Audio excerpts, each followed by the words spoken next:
Et on se retrouve donc du côté du boulevard d'Italie à La Roche-sur-Yon pour parler tout simplement du plan de gestion du patrimoine arboré. Et c'est avec Anthony Lucas. Bonjour. Bonjour. Alors, ce plan, ça concerne 33 000 arbres qui ont été analysés il y a 2 ans, comme celui-ci d'ailleurs, qui présente une petite difficulté. Il a un champignon.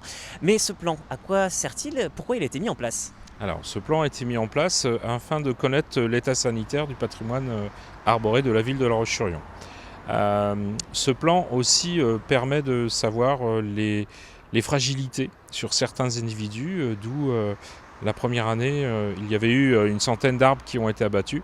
Et donc, l'objectif, c'est de suivre ce patrimoine arboré afin de chaque année de définir les priorités, soit c'est de la mise en sécurité ou malheureusement de l'abattage. Et donc vous avez 2 façons, on le voit dans votre main, vous avez un maillet, vous pouvez le montrer. Ça c'est pour surveiller le son de l'arbre, si le son est mauvais, il faut se poser des questions. Et puis il y a aussi une sorte d'échographie, une radiographie que vous pouvez effectuer. Pour revenir un petit peu plus sur le côté citoyen, c'est vrai que certains se demandent parfois, sont-ils vraiment malades ces arbres? Est-ce qu'il est nécessaire d'intervenir? Qu'est-ce que vous avez envie de leur répondre? Eh bien en fait, pourquoi intervenir?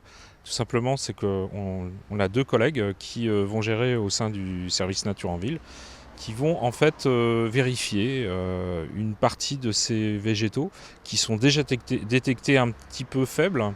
Et donc d'année en année, on va élaborer en fait une fiche médicale de l'arbre. Et donc d'année en année, on voit qu'ils vont se dégrader. Et donc par rapport à l'apparition de champignons, à l'apparition de charpentières qui sèchent. Et donc l'objectif premier, c'est la sécurité des citoyens. Et de maintenir aussi ce patrimoine d'arbres qui est assez important à la ville de La Roche-sur-Yon, quoi. Et c'est pour ça d'ailleurs que tout arbre qui sera bien tout simplement abattu sera remplacé par un autre. Alors pour être tout à fait précis, si votre arbre fait un diamètre d'environ 26 cm jusqu'à 50, on ne plantera pas un arbre mais bien 4.